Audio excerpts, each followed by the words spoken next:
Up, Artillery Gang. What's up, my dudes?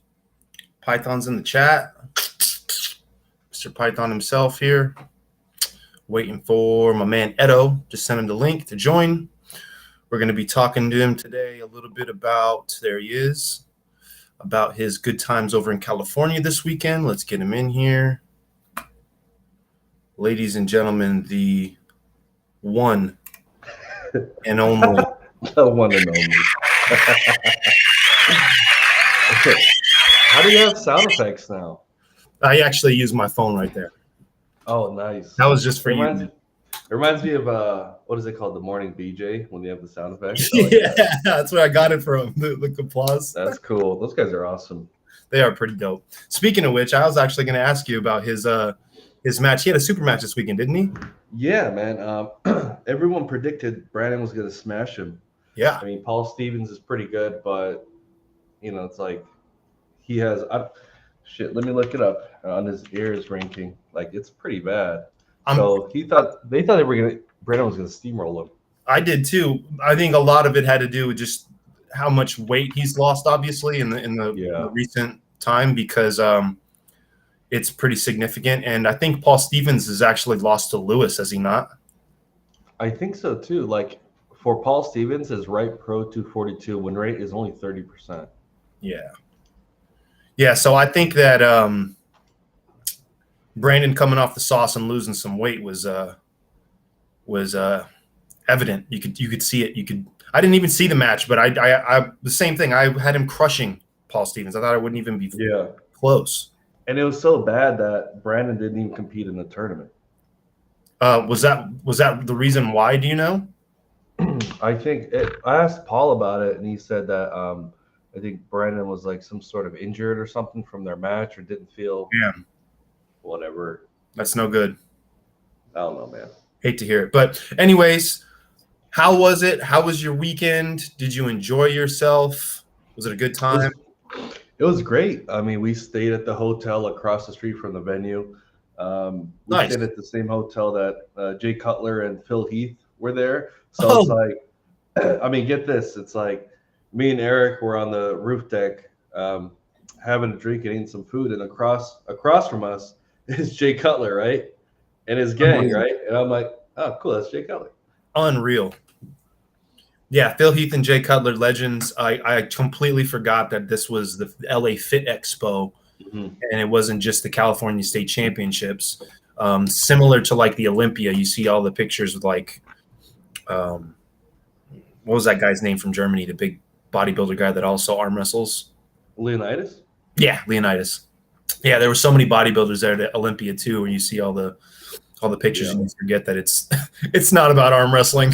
Arm wrestling is just a very small slice, but we're super happy. It really is. A lot of these guys, they just do it for fun anyway. Yeah, and then similar to like the Battle of the Brave tournament that, forgive me if I'm wrong, was probably the next big tournament that you'll be prepping for. Let's see, Battle of the Brave. When is that? March? Yeah, March 4th, Queen Creek. I was thinking about doing this like 20 minutes from Houston, Texas. There's a tournament next month. Oh, really? I think that's like the East versus West qualifier or something like that. Oh. That's a pretty I might do that one. I don't know. I think Eric is also doing that one. So we'll see. I mean, I think he's doing a 205 or 220. I'll do a 242, something like that. Yeah, thank you, Layton. Everyone go ahead and drop some Pythons in the chat for the algorithm, baby. What's up, Layton? Are you ready for your match, Layton? That's what I want to know. Yeah, I think Steve's got him right-handed. I think he obliterates Steve left-handed. That's my opinion. Ooh. But yeah, I think right hand should be a good match. I think it should be fun. I think it should be pretty close. Not close left-handed, but close right-handed too. Yeah. I mean, I felt Michael a little bit when we were at your house. I mean, he's really, really strong. He's just so unrefined. Right. Yeah, and that's also Steve though too. And it also seemed, yeah, it's true, very true. And it also seems like they're both on the right track. Like training is like on point. They're really, at least I know Layden is, and it seems like Steve more than ever now. I know Steve is a busy dude, but Yeah. So I don't even like. I look at Michael Layton's stories and stuff, and I'm like, dude, I don't even do I don't even do any of this stuff. no, man. I don't. I I think mean, do I Scott think told him it's to not? do it. Do I I think think it's not necessary? Like, I don't know. I don't know. I'm sure when we all started, we were just like 1,000 times this and 1,000 times this and 1,000 times this, and we're like, oh, I'm gonna get so good, and it's like it just ends up hurting. Yeah, no, for sure. And same thing, if you've never used your pronator before in any other sport, then overdo it. Like get used to doing this weird motion with your hand that you don't do in anything else. So I was talking to at the tournament. I was talking to Bob Brown, and I was like, people are always saying, "Oh, you went to John Brzezinks, right? Just like you did too." And like, "Oh, he must have given you great tips, right?" And I was telling this to Bob Brown, and Brown's like, "I used to train with him for like 20 years, and he like the only thing he's ever said that's made any sense is get stronger. That's all he said." And even Dallas Langston, he said, all John said to me was get stronger, which I thought at the time was stupid. But if you get stronger a little bit everywhere, that's it's what very it is. true. What's going on, Bustamante? Matt Bustamante in the chat. Ooh, Super Bustamante, excited. let's talk about Casey, man. Ooh, I was just about to say we're jumping all over the place on my list, but that was on there. So Casey, you felt him over the weekend. How'd that go? So I didn't know that was Casey. So I go to supers, and I'm used to always compete in supers too. So Yeah, um, like I'm used to the very big guys, and I understand how their hand feels and stuff like that. So it's not a surprise, but right, I felt Casey's hand. It's like, okay, great. It's the lumberjack hand, and it's very soft and supple and huge, right? right, But then there was not a lot of power behind it. right. So as he's putting a lot of weight, yeah, I'm going here, but I could hold him here. But that was my very, very first match, and I was like, fuck, if I can hold him here, kind of wait a little bit and kind of go like this, but then I kind of gave it up because Yeah. I'm like, I don't really care about supers anyway. But it's doable. It's doable. I mean, he's not like some overwhelming guy. He didn't do that great in the tournament. I think he said he got like one win or something like that. So would you say that Bustamante has a pretty good chance? Yeah, I think so. I think so too. I think after what I saw, I think like you said, I think I can't remember who was in the chat had mentioned it, that you look like you were in a pretty solid position to hold and fight if you wanted to, but if you would have tired yourself out, especially in supers, man, I can't imagine trying to hold a 300 plus pound man on my arm just because. So Mike says in the chat, how'd Vrej feel? Obviously, everyone wants to know. Yeah, that guy is super scary. This one time, he lost. So he did all the weight classes as he usually does. Yeah. And I'll skip to the part how he feels. So his hand is not big. When everyone's like, "Oh, yeah, how big is his hand?" Like, it's about the same size as my hand, maybe just a little bit smaller. Wow. His hand doesn't feel strong or powerful, anything out of the ordinary, but it just everything from the wrist to his whole body is just really good. I saw how he was warming up with Ole. So he had, Oleg, right? The really fast Oleg Mosey something. So he was basically like, Vrej was holding him like this. Yeah. And then Oleg was just like literally just like tugging him, like literally like hanging off his arm, and that's how he was warming up. Weird. So Vrej can just hold anyone like this, and he just waits. And like supers too. Yeah, he did everything. I mean, he won a couple weight classes. That's fucking nuts, dude. Yeah, he's one of those. I mean, obviously not comparing the two, but like Joseph, it's just special for his weight, the things that he's able to do because of his overall body, just strength, core. Yeah. I don't think people realize how much core plays a factor into all this. We all try to just pancake it and put on as much weight as we can, but when you look at like someone like Joseph who can hold someone double his weight just because of his natural abilities. I mean, obviously his bicep has a lot to do with it, but his core strength is crazy too. And that's the first thing I think of Vrej is I feel like that dude's like looks like a statue. He's just like carved out of steel, it looks like. Yeah, he had a whole Armenian team and stuff like that, and they had some like you know what I wear, like the jersey and stuff from like Yeah. the country. And I was telling someone else, it's like once you like your opponent comes up and they're speaking a different language, you're fucked. Seriously. Yeah, They think that you know that language and you start talking, you're like, the cat's out the bag. there was a guy who was like really, really fast. I don't know his name, but he was part of that team. And I was asking him, hey man, how do you get that fast? And he's like, he didn't know any English. Oh, damn. And he's like, 3, 2, 1, we go, and then Yeah, so do I. I'm like, way slower. I didn't think of training the actual go. Well, actually, that reminds me.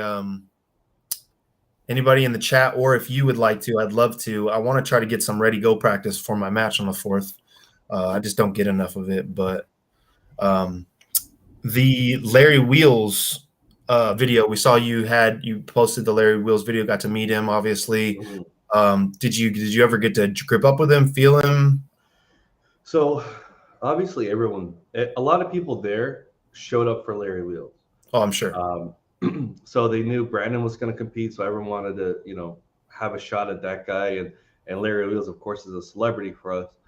And so I saw Larry by himself with Adam, and I was like, "Fuck, I have to take this opportunity to go talk to him, right?" Right. And the poor guy was just like, he was so like, I don't know if he was like out of it or he just had a lot of nerves. And I'm like, "Hey man, how are you feeling for this tournament and stuff like that?"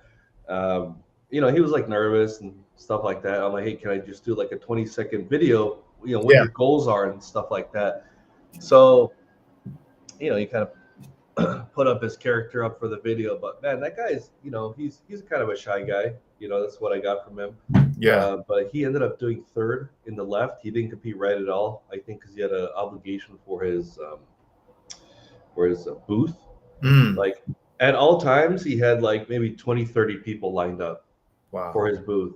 So I think he must have sold like 200 belts that day. Those like $150 lever belts. So they would buy the belt, he would sign it, they would take a picture, and he was doing that for like hours and hours.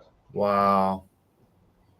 Yeah, that's pretty cool though. I mean, like you said, he is a celebrity in all our eyes, especially in our community, the arm wrestling community, what he's done lately. But yeah, I was talking to Adam a little bit, and Adam was arm wrestling people. Man, that guy was after I was done with right hand.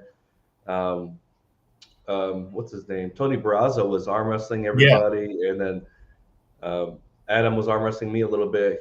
I couldn't pin the guy. He was just I was pretty toasted, but he's actually really strong. And I was talking to him about Joseph. He's like, "Oh yeah, we have plans for Joseph." So Joseph has some reach, I guess.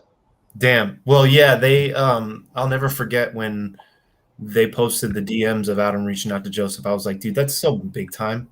And the funny thing is, like, we're gonna get to something in just a sec, but like that was when like Joseph's gotten so much better since then, so much stronger, much like since the first Caleb match.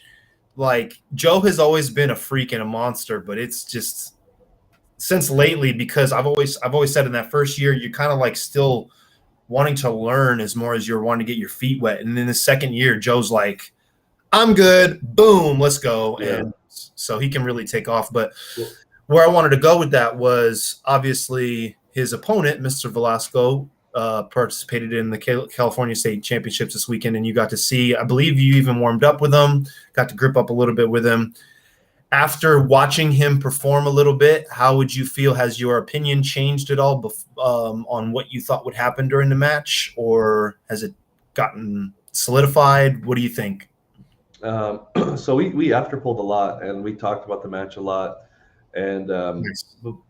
Both our opinions are kind of still the same. His opinion is such that it's going to be, he's going to take Joseph's hand, which I agree with. He's going to take Joseph's hand like this, and Joseph's just going to go like whoop, like that, just pure side pressure. So I don't think his side pressure is good enough for him to hold Joseph statically and resist that static pressure that he has just going sideways. So I still think 3-0, maybe 3-1. I don't know if Joseph has been challenged.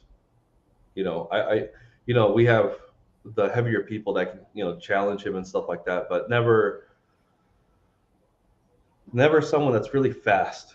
No, the explosiveness is definitely hard to deal with Joseph, and when you match that with someone who's got maybe not explosive power but explosive speed like Caleb, who knows? It might be enough to crack the wrist back, but I really don't even think that's going to matter. I think Joe's arm and overall horsepower is just enough to deal with it, even with a busted wrist back. But anyone is beatable on any given day. That's true. Thing. That is true. You know, Joseph could put a lot of pressure on himself the day before. You could get a shitty night's sleep and not perform as well. I mean, anything can happen. Yeah, man. It's happened to me. A couple ones in the chat here. Adam is a monster. Michael Layton says, I think this is why he's waiting on the East versus West things. And then Scott says, Ed is the monster. Shout out to Thank you, Scott, in the chat. Mr. Ed has legit horsepower. Sure does. 3-0 easy on Joey. I would have to agree. Matt Bustamante, Joe all the way. Yeah. I mean, it's easy for us Arizona guys to be biased and to say it, but I really do feel like Joseph has something for people even stronger than Caleb. Like when you talk about the Kevin Palco and the Isaac Luna match, I don't know about the Isaac Luna. I don't have any arm wrestling math on Isaac Luna to know. I mean, Freddie Sanchez told us, but I still personally think Luna is a little too much for Joseph right now. It's hard to grasp the levels and stuff. Exactly. And that's kind of also why we were really excited to watch you go over there and pull people like Dallas Langston and it gives you a good scale of like, okay, this guy is this good. Yeah, we know he's this good. Yeah. So it's like, okay, if I go and compete, I'll be this good. Well, or at least I should be, or at least I'll be around there, like we were just saying. But we didn't really get into how did Mr. Langston's left feel. You know, I talked to him a lot before we went up and stuff like that. I'm a big fan of his, and he released the YouTube video on water cutting. I told him that I follow that. Just kind of talking to the fella. I know exactly the video you're talking about. That was a great video. And so we went up, and of course he wants to go into straps. He's like, "Hey, do you want to go to straps?" I'm like, "No, because I want to see how you slip." And so he set up the slip like this, right? Yeah. At the bottom, and I know that puts a lot of pressure on your elbow right here. Yeah. And I'm like, that looks painful. Let's just go in the straps. we would go in the straps, and he said, "I'll show you later. You know what I do in the straps," which never did, but I think it's more of a you got to feel it. But anyway, so he completely destroys me in the straps, of course. I try to do my little trickery, but it's like I'm paying attention to what he's doing in the straps. Yeah, like he's not doing anything. Like I'm going whatever the fuck I'm doing, right? And he's just like this. So I think he starts the manipulation after he gets the grip. Interesting. So there might be something to that. Yeah, we've always known at least the two, Dallas Langston and Chance Shaw, to be like these strap masters, where there was a long, lengthy part of their career where they just didn't arm wrestle outside the straps. They would intentionally slip all the time, whether it was ugly, whether it was desperate, whatever, but they were a completely different person inside and outside of the straps. I know Chance has thus kind of changed that a little bit now. I don't know about Dallas. Obviously, Dallas still prefers the straps, but I know that he's strong too outside the straps. It's just at an elite level, he's going to do what he needs to do to compete. But also, a big trick is just be really, really strong. Like he's he's an extremely strong person. Yeah, and he almost beat Mega Mike in the straps. Well, what I'm thinking is, because you said he didn't cheat, I'm thinking he has enough ego to think, if I don't know who this person is across the table from me, like by rank, then I'm not worried about. I'm just gonna powerhouse him. You know what I mean? Yeah. I mean, as soon as we started, I was under. Yeah. I was under like this. So I don't know. He clearly knows what he's doing, but I don't know. I'm a child in this process, and we all are. and to comprehend what he's really doing, I wouldn't really understand it. But more of a student because you were at least trying to. At least you were trying to. Yeah, and think that he was doing something. He tried to explain it at one point. I'm like, dude, I'll just ask in a couple of years. I'll ask when I'm stronger. I'll ask when I, because it's like when we first started, right? We thought a certain way, and now it's like, okay, that maybe wasn't right, and then in the future we're like, okay, today wasn't right, so yeah, that just evolving. Just let that be a lesson for a lot of these new guys that are in the chat right now that have felt Ed and realized how fucking strong Ed is and what Dallas Langston did to him. Let that just lessen the levels that there are to this game. You can't do anything. You can't do anything. Yeah. Just like Alex Topral, right? Schoolboy's brother. Yeah. Yeah, he has a big hand. Yeah, it's thicker. You can't do anything to that guy. I mean, Eric can a little bit, but his pronation is so sick. Alex top roll. I'm like, I think you're gonna top roll. You know? Yeah, I don't know that I've ever seen that guy win a match in a hook. Couple of the chats. All do ready goes with you, John. Oh, shout out to Will Bishop in the chat. What's up, Will? Dustin, that top row looked good, Edo. Bless you. Oh, thank you. From Bless Mr. you, Dustin. Ed, any surprises with refs in the setup at this tourney? With setups, a lot of people have a lot of different opinions with referees. Like if you go to a California tournament, they like to prefer their California people. Right. I don't really see that much. I think that if you're a dick to the refs, of course they're not going to have preferences towards you. Right. So like a lot of people went up to the refs and kind of shook their hands and stuff like that. That's always a good thing. Oh, I love Harold Bryden though. That's the man. In the setups, what you want to do is you want to tiptoe the line of too much and too little, right? So you want to pay attention to this, everybody.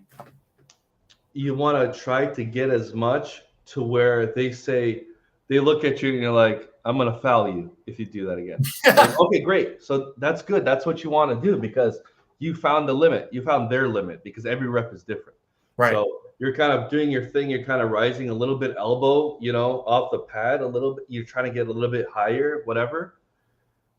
And you just tiptoe that line until you get what you need. Because if you don't get what you need, if you're going to win anyway, you're going to win anyway no matter what. But right. you want to get as much as you want every single time. I say that all the time when I'm showing some of these new guys the setup and how important the setup is. I'm like, more.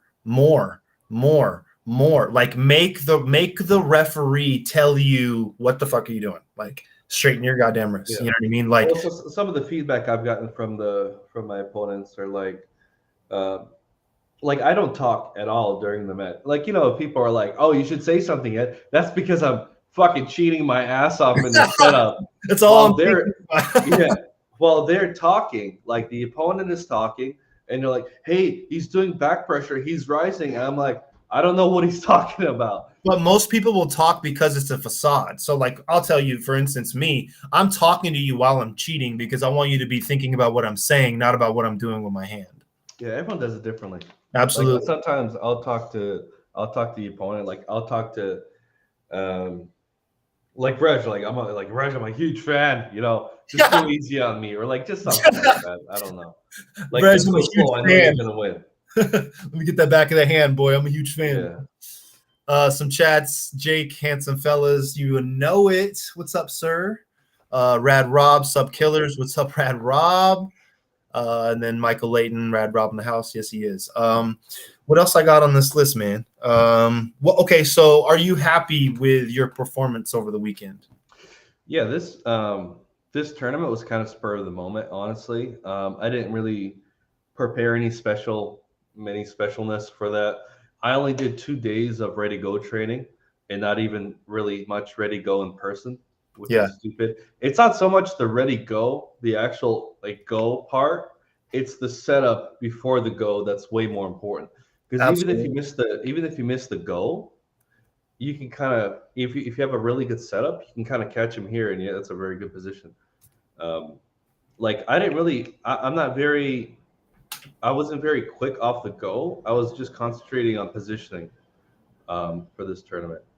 But yeah, I'm satisfied. Anything you surprised yourself with? Anything that you were expecting or expecting? I'm always surprised just how friendly everybody is. the community? Absolutely, yep. Yeah, they Like got a that. big. I would say California and Florida are the two biggest arm wrestling states Mm, in the United States. What's up, broskies? Good job, Ed. It was fun to watch from Mr. Clayton, Mr. Clayton Merrick. somebody. What was the goal going over the weekend? Was there a goal, or was it just to have What's fun? your goal? I think my goal was 2 wins. That was it. 2 wins And 2 wins. That's it. with each hand or in general? Just generally two Oh, wins. stop! Yeah, it was You're two being wins because like humble. this. You never know. I mean, like a True. lot of people, like what's his name, Tony Barrazzo, right? He was there, and I'm like, okay, well, like, what's your goal? He's a top three, and my goal was I want as much experience as possible. The Right. wins are kind of secondary at this point, but it's Absolutely. like this is kind of a good gauge of where you're at. So it's like it's a good feedback for okay, you're training, and then you do a tournament, right? It's not like training, and then you slow pull, and that's your standard, right? Right. That's your gauge. Slow pulling doesn't mean anything. It really So doesn't. slow pulling builds your muscles and tendons and ligaments and stuff like that. But that's not arm wrestling. We arm wrestle to go to tournaments. That's the whole point. And that's how your competing self is. It's so true. There's such a big difference between how you compete and how you slow pull. And at the very beginning of your first year, you think how you slow pull is how you're going to arm wrestle. And I think when you start to break out of that shell and start to learn, oh man, I can hit as hard as I can that way, and I don't have to catch everybody. You know what I mean? It changes. Well, So it's like boxing or MMA or whatever. You're sparring in the ring, right? But then you're like some people like to do that, but then you go to the actual match. right, That's when that's it. That's the sport. That's the sport. yeah, So like what I was thinking also, I had a thought this morning. The people who always compete in amateurs, right? right, And they're like, I'm not comfortable enough to go to the pros, and they get really good at competing in amateurs. The things that amateurs do in those tournaments are not the same thing the pros do in these tournaments. not at all. So by you being a good amateur, you're going to be good at competing at amateurs, Right. right? Sometimes there's not a carryover to the pros. And you Like won't get to that next level until you break out of that mold. yeah, you just have to say, hey, from now on, I'm just going to keep competing pros. I'm going to lose a ton until I don't lose. And you know who's a great example of that is Tony Barrasso. So, like, Yeah, if you guys don't know who Tony Barrasso is out of Tucson, this is somebody who does not focus on arm wrestling, who does not do arm wrestling lifts every day like me and Ed. He's not. He's good at arm wrestling. He knows about arm wrestling, but this is not his focus. He's like the Highland Games guy. He does the strength competing things. He's done these for years. He's got way more important things that he's got going on. But the dude has an iron wrist and a very strong hand, and he's just a solid human being because of the sport that he chose in Highland Games, right? Mm-hmm. So he got into this arm wrestling thing about a year and a half ago, or whatever it may be, 2 years ago, I don't know. And he beats pretty much everybody out of just pure strength. He's not a very technically savvy guy, but because of his overall brute strength, he makes it look very easy. And at the last Arizona State tournament we were all at, he decided to go into the pro bracket. Well, I think he did the year before too, but he this year went to the pro bracket and surprised a lot of people. I think he took third with the left hand or something like that, and then ended up beating pros that you see on YouTube with the right hand, like it was nothing. And same thing, all separated and stuff. Like it's cool. It's you don't know what you can do until you go out and you shock yourself, surprise yourself, or you put yourself in those positions. And Ed is a great example of that. I sent him a message before he went. So I think it was before he went to go pull, saying that war is meant for the willing or the willingly. And it's true because so much of us in Arizona call ourselves arm wrestlers, but we're not going to those tournaments. I want to. I just don't have the money to. But it's expensive. And to go to these tournaments, you have to, and you can't necessarily call yourself a professional arm wrestler until you're going competing in these professional tournaments. And unfortunately, Arizona just doesn't have enough of them for you to base that off or for it to be solidified. At least when we talk about pro in arm wrestling, all that means is it's just a skill level. Correct. It's nobody makes money in arm wrestling. Nobody makes money in arm wrestling. But it's still the goal. I still think for the majority of people, they would be fine just getting to being a pro arm wrestler. Yeah. Regardless of the level of pro, I think there's amateur, pro, and then elite. And I think it's different. And I think there's most people who are just totally fine with being, okay, I got out of that amateur level. I'm a pro. I'll never be elite. I'll never be the Michael Jordan. I'll never be the Coach Rays or the YouTube stars, but I'm pretty fucking strong. You know what I mean? Yeah. And just to get a gauge, you said price, right? It's expensive. Yeah, it is expensive. So how much it was for this whole tournament, including entry fees and everything. So it was $40 per arm. I paid $160 for all arms and everything. Total wise, it was $700 to compete in this one tournament. So, and how much money did you win? Did I win? Zero. Zero. You win $0 and 0 cents. I didn't watch the entire tournament, but did you pull Bob Brown, Edo? They're in different weight. We are in different weight classes. I didn't get to after pull or anything, but we did talk for 20, 25 minutes about other stuff.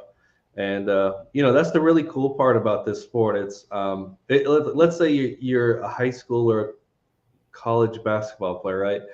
And you go play some pickup basketball, and then Michael Jordan and Kobe Bryant are right there, and you're like, oh, you can go talk to them, right? That's how arm wrestling is. Yeah. So Larry Wheels, Dallas Langston, Bob Brown, Brandon Allen, they're right there. You can go talk to them, and they'll talk to you for half an hour if you really want to. Derek Smith, I talked to that guy for 20 minutes. You can just pick their brain over anything. Yeah, I remember Arizona State when I was at the pay-per-view. I was so shocked by how fucking cool Paul Passmore was. Mm-hmm. So if you guys don't know who Paul Passmore is, go on Facebook, type in Paul Passmore, look him up. He is a professional arm wrestler, almost an elite arm wrestler. He's a fridge of a human being. He is absolutely massive. He used to be an MMA fighter, and he is just the most humble, nicest human being you'll ever meet in the entire world. And he sat there and he wanted to know everything about me. He wanted to know I was like, no, dude, I'm here because I'm a fan of you. Why are you trying to just the coolest down-to-earth dude you'll ever meet? And Ed nailed it on the dot. Most arm wrestlers are like that. They're just normal people who started like you did, got super strong, got a little bit of YouTube fame, and the community loves them. And for the most part, you're gonna reciprocate that energy. For the community that brought you up and that you were once a nerd of, and then you become the kind of celebrity of that, you're only going to have good things. I can only imagine for that. Now a little bit different. I can only imagine for Larry Wheels, where it's a worldwide massiveness where you have people buying your 200 people buying your $150 belts. That's a little bit different. That's they're when you look at Larry Wheels, you look at Adam, you're looking at a business. Yeah, for sure. It's a good point. That is a money-making machine. It's a good point.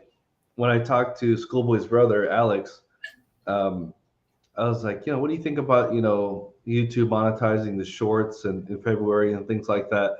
And it's they're business people, right? They're business people and they're good arm wrestlers, and they tie that together. Right. Larry Wheels saw an opportunity with arm wrestling. He has an interest in it, and he tied the business thing together. So there's obviously some opportunity there. So yeah. Michael Layton, I don't care if I make money at it. I just want to be as good as I possibly can be. Whatever that is, I'll find out before I die. He's so fucking dramatic. I think we're all in that boat. Let's see. What would you say was match of the day over there in California? Match of the day that you got to see at least. I think Larry Wheels. I mean, whenever Larry Wheels went up there, everybody just stormed the stage and was looking at him because makes sense. We didn't know how good he was. Like we look at the videos of him and stuff like that. I mean, he's pretty. I expect him to be a little bit bigger in person, but he's lost a lot of weight. I was gonna say that might be because of the sauce, baby. Yeah, maybe, but he doesn't. I mean, he's just really. He has that bodybuilder look, right? Just Yeah. like thin skin and all that good stuff. Maybe when him versus Watch out, Dallas Maddie. Langston, him and Dallas, and I think Mega Mike or I don't know who he was up against, but I mean he was dominating. Yeah, So, Mega Mike. How'd Mega Mike look? Mega, pretty Yeah, fucking dude. mega. Dude, I have a picture of him at the very first Arizona State, and he has his arm form. I guess I probably told this story before. And dang, I got a nice little ulnar there showing, but like whatever this is, it was like a 2x4, dude. It was like that big. It was huge. And I was just like, I don't know what that is, but that's probably why you're so good at arm wrestling. Yeah, I was hoping I didn't have to go against them. I was hoping you would have. I was hoping you had to get like Tony Tomlinson. Wait, haven't you pulled him left-handed already? Yeah, I pulled him left hand, and I told him that, well, this is at Colorado State, and I told him you got to take it easy on me. That's right. I forgot where it was. Colorado State. And I approached him yesterday and told him, hey, you got to take it easy on me again. I was about to say, not this. He's like, not this time. Give the folks here on the chat a little, for the don't know who Tony Tomlinson is, just a little measurement as far as who that might be. So Tony is so obviously super heavyweight. He's like 6'6", 6'5", something like that. Huge. 350, 360. That seems like the standard over there. And he's at one point he was number one left hand in California. I don't know how he does it right hand, but we're all pretty sure that Derek Smith is number one left and right over there. Oh, really? Yeah. So Derek is number one left and right. He just doesn't want to challenge Tony for it. He doesn't really care. I heard a lot of talk that Dallas thinks that he's the best left-handed in California. Yeah, he talks a lot of shit, but I mean, he's really fucking good. Yeah, Derek is so big. I just can't imagine. Derek was. I asked Derek why he wasn't competing, but I think he like kind of messed something up in his arm or something. Actually, you know what's funny is that hit me right before you said that. It didn't even register in my brain this whole weekend that Derek Smith is the number one arm wrestler in California. He didn't compete this weekend. Yeah, he would have smashed everybody. Yeah, for sure. And it would have been a great time to watch, to see too. But do you think maybe that's a little bit more why? What do you mean? Like, although maybe he did have a twitch, but what does he gain from smashing a bunch of his training partners that he already knows he can smash, other than maybe Vrej? Like, I don't think there's anybody there at that tournament that he didn't already know he could beat, except for maybe Tony left-handed, which isn't for a tournament. That's more for a super match. Wouldn't you agree? Yeah, I think he's in super match mode now. I do too. I think, well, again, what we're talking about is going from being a professional athlete to being like almost that elite status where you don't have to show up for tournaments anymore. You don't have to do that stuff. You basically get paid to go where you go to do your thing now. So good for Derek Smith, because he is probably the coolest fucking guy you'll ever meet in your entire life, and the biggest. Yeah, what I thought was interesting also was at one point Vrej was against his teammate, and I was like, okay, let's see what happens, because like those guys are fucking hardcore. Yeah. They are very, very hardcore. They're very, very serious. Like they're not going to let you in their group at all. Like you have to be fucking Armenian or something, right? Yeah. And he goes up to, and he just goes, winner. And he just gives it to him. I mean, he knows. Every arm wrestler either never cuts their hair or is bald. Yeah. Elite level. Bishop, you're almost there. Who was the really tall guy that you faced? The really tall guy. This dude was huge tall. Like, he looked unnatural at the table. And I want to say you faced him. I lost to him, right? I think you lost too. Do you know his name? Do you remember his name? I thought it was Ryan Carter at the beginning out of Texas, but then after I saw his face, I go, nope, that's not Ryan Carter. I don't know. But he's got to be pretty dang strong. Was it left hand or right hand? I think it was right hand. I could be wrong because your back was turned, but I want to say it was right hand. I don't know. I'll have to go. Well, we'll all know from the brackets being submitted to the area system. Oh, that's true. That's true. Yeah, just I'm always interested in people with no names that are strong. Like I think that you're pretty much at that level now. Oh wait, so did you pull Eric only left-handed? What happened with Eric is that no, we didn't get to pull right at all. I So was gonna say. um, they started left, and then I went to go take a walk because it takes a long time to get to our weight class. And I got my samples and stuff, and I got my little protein water samples, and I did like a little grip thing challenge and stuff. Like it takes a while to get to the weight class.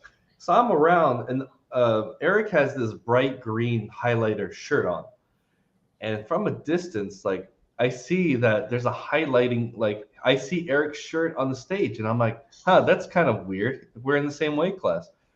And then I hear my name. So I'm like rushing to the stage, and I'm up versus Eric left. So I almost lost that one. And me and Eric bet $10 who's going to win left. So I smashed them left. That's awesome. For a little prelude to everyone that didn't know, Eric and Ed had a left-handed super match planned for a little while. Yeah. Ended up falling out for $1,500. So yeah, for a he whole got off easy with $10. Yeah, a little bit of a escape artist there, Eric is, but maybe for the better because I think Ed knew he had his number. But I was interested to see how the right hand would have gone here soon. Yeah, I think Eric still might have you, but I think it's getting close. Eric is, I mean, I think I'm not close to Eric at all, right? Oh, really? It's too much. Like when we, like recently, what we're doing at Eric's is we're kind of maxing out on his little weird lifts. Yeah. We write it down on his whiteboard.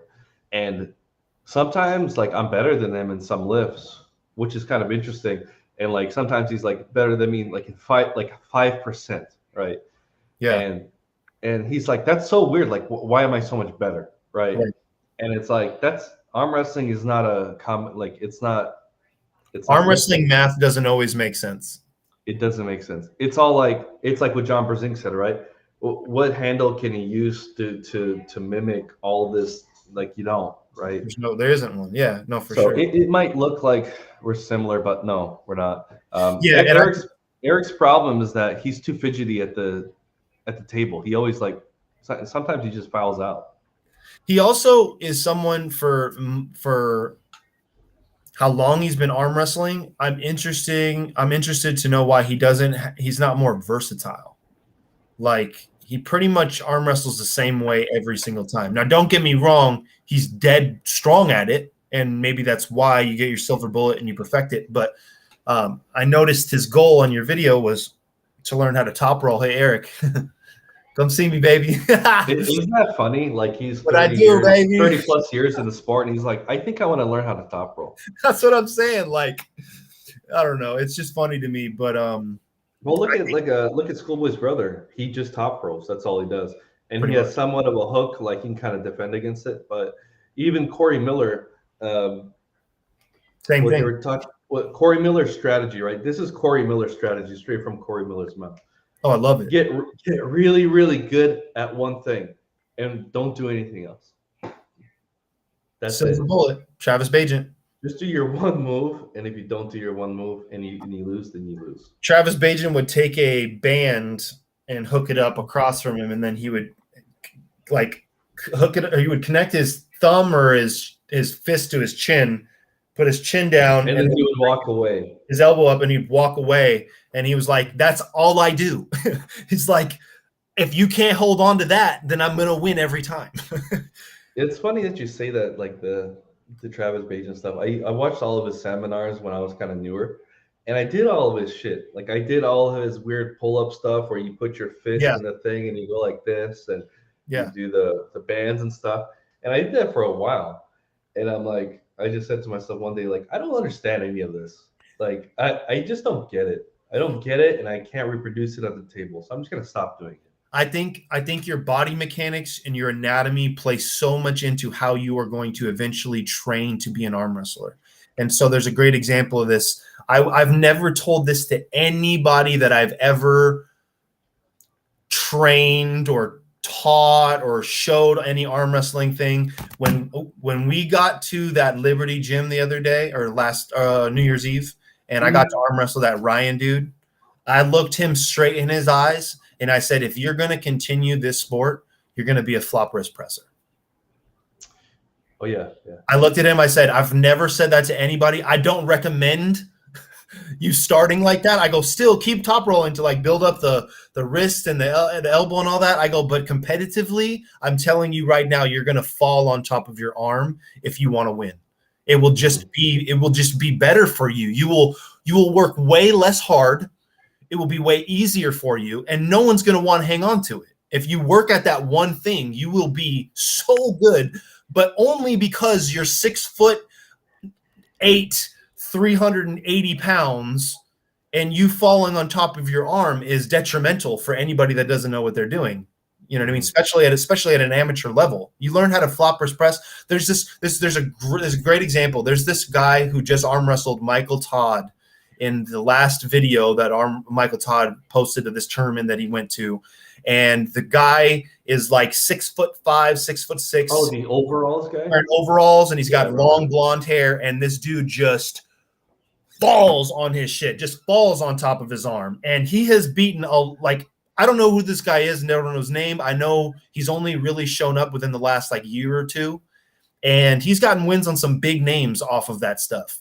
But once again, I bring it back to, if that's your anatomy, if that just makes sense for your body type, then roll with it. You know what I mean? These short dudes, you're going to be a hooker. Sorry about it. You know what I mean? It just is what it is. If you're going to be in the sport and you want to be competitive and good at the sport, then roll with what your mama gave you. You know what I mean? I mean, obviously, if you have a small, there's exceptions to every rule, right? But don't think of yourself as the exception. Right. Yeah. You know, I mean, work at everything. Be versatile. I always say don't be a one-trick pony, because you want to be able to fight in all different positions. But then again, I guess that kind of I don't know. Corey Miller is one of my favorite arm wrestlers in the world, but it hurts me to see that everybody knows nowadays all you got to do is put him in a hook and we're going to win. Yeah, if you can react that fast. Yeah. I mean, but for the most part, that's all you got to know to beat is the speed. All I got to do is prepare for his speed and his hook, and I win. Now, much easier said than done, but nonetheless. Don't be sorry, man. Hooking feels great. Hooking does feel great. Yeah, it does. I tried my first match on right hand was against Carl Gerke. You know, Carl. Yeah. Oh, really? He got second in 232. And so you lost him? Fuck yeah, I lost him. Yeah, he's very good. He's very good. Oh, really? I thought I was gonna have somewhat of a. I thought I was gonna do something. Yeah. But I did something which I told myself I would never do again, is do something that I haven't done before. Okay. So I just top roll in all the tournaments. I just top roll and I hook if I ever need to, if someone puts me in a hook, and I can do that, right? So I was like, I'm gonna hook him from the start, right? Pretty stupid because I haven't done that before. Yeah. But I was like, okay, I'm gonna do that. And he's not gonna expect it, right? And so I was like this, and I just lost really easily. Yeah.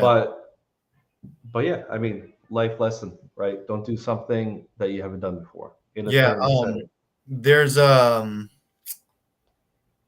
can't remember his name. There's a guy named Luke. I can't remember his last name. He's, I think, Dustin Allen's cousin. And Carl. Oh, that guy. Yeah, I know Luke. Yeah, and right? And Carl Gerke. I was just about to say, is this about that loser? Is this about that? Look at who it is. It's fucking Carl. And I was just about to say, and there's Carl Gerke, who have been around arm wrestling in Arizona for they used to all train together. But you don't get the opportunity to see them around like practices very often. They're almost like this like mythical figure, or like, you know what I mean?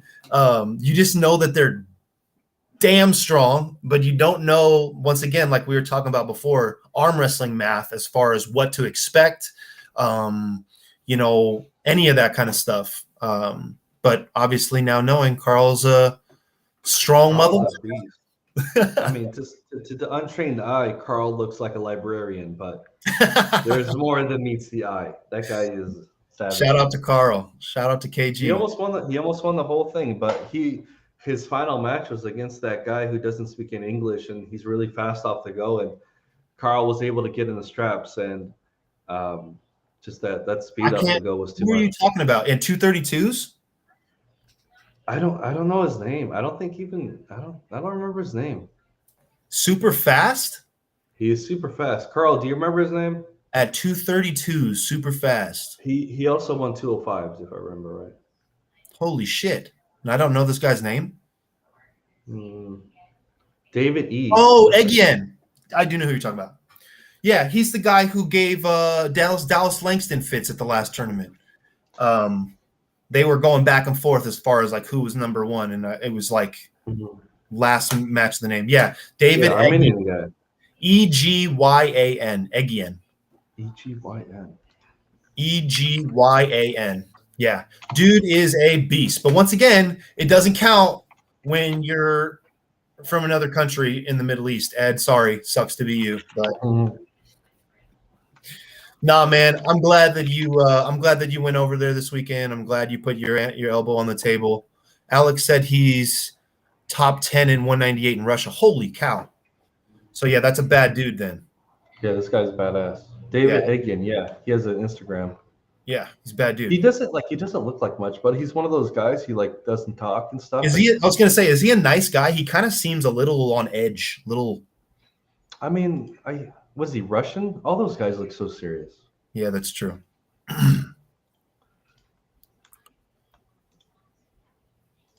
Alex said he's top 10 198. Wow.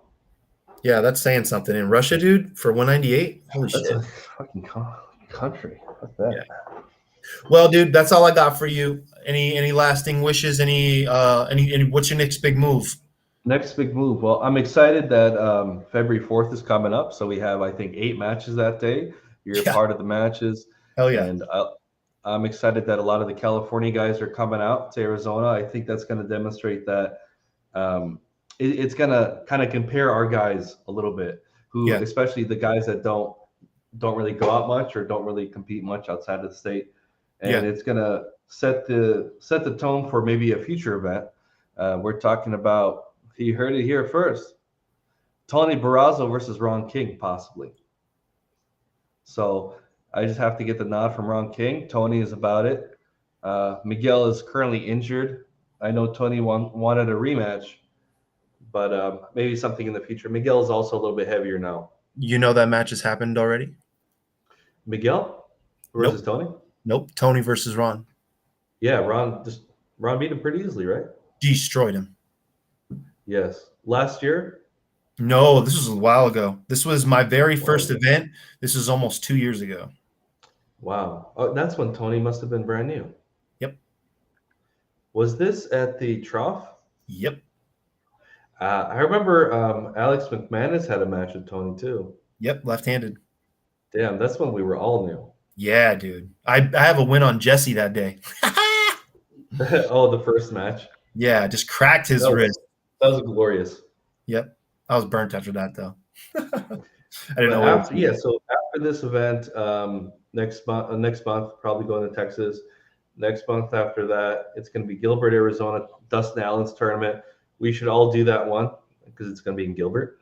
That's the Battle of the Brave one, right? Battle of the Brave. Okay, cool. And possibly in June in Scottsdale, Arizona, there's going to be Arizona State.